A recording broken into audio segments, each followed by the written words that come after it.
Chapter 3, The 100-mile-an-hour Dog. I know what you're thinking. His best friend's a girl. I've got used to the jokes. Trevor's got a girlfriend.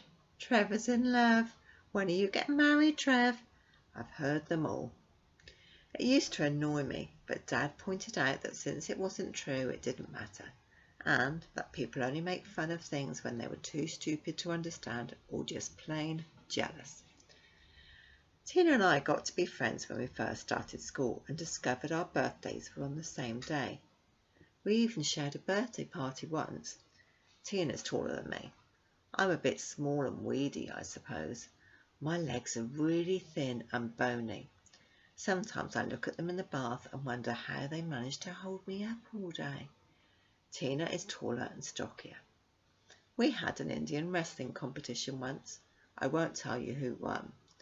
She's got loads of freckles which she doesn't like. Don't ask me why. Tina's got a dog too. He's called Mouse. This is meant to be a joke because Mouse is a St. Bernard. You know, one of those dogs that looks like a Shetland pony that's run head first into a brick wall and got all its front squashed in.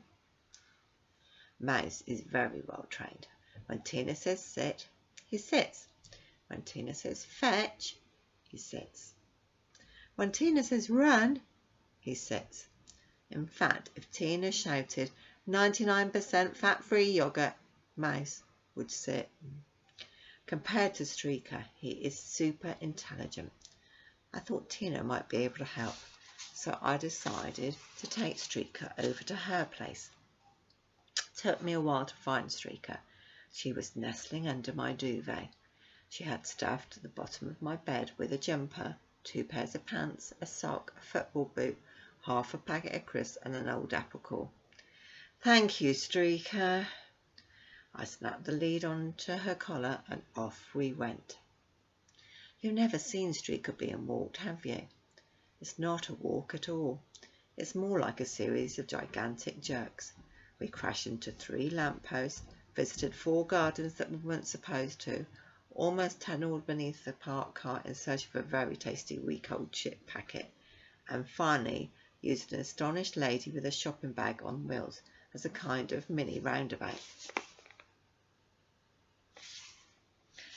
When we got to Tina's house, she was standing on the path holding the front door open.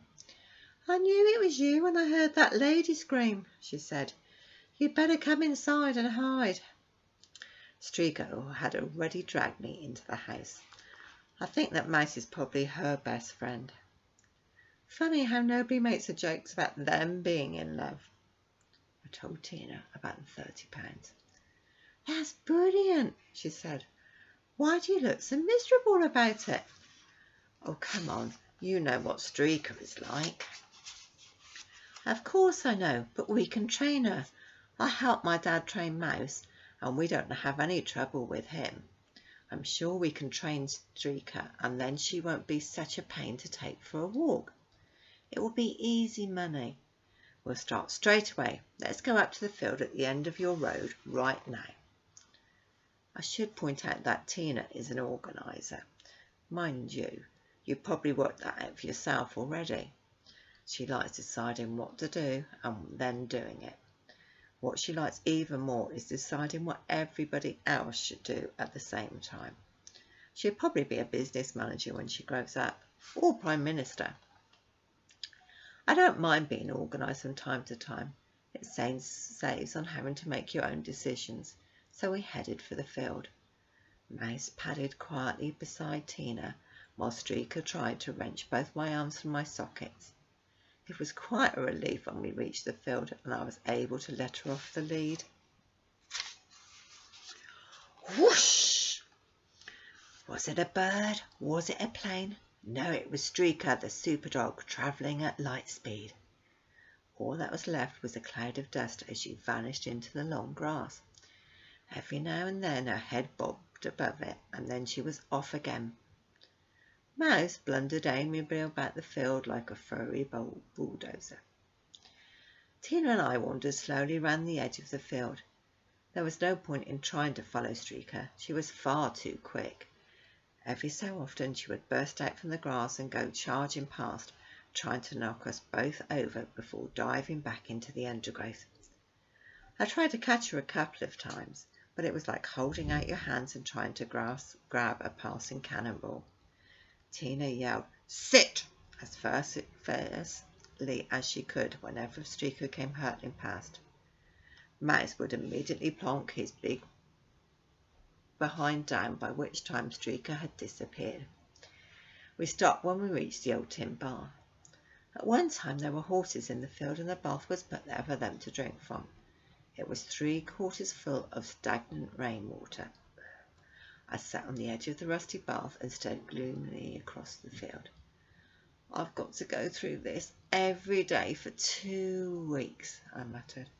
"I may as well give up now and drown myself." Tina picked up a stick and began to stir the black water. "I wouldn't drown yourself in this, it's yucky." A cluster of smelly bubbles burst on the top, and several large water snails slid beneath the scummy surface. "Anyway, you give up so easily, Trevor. One minute you're full of bright ideas, and the next you're going round like a wet weekend. I told you, we'll train, Streaker." As if life wasn't bad enough already. It was at that moment Charlie Smug popped up his big, fat face.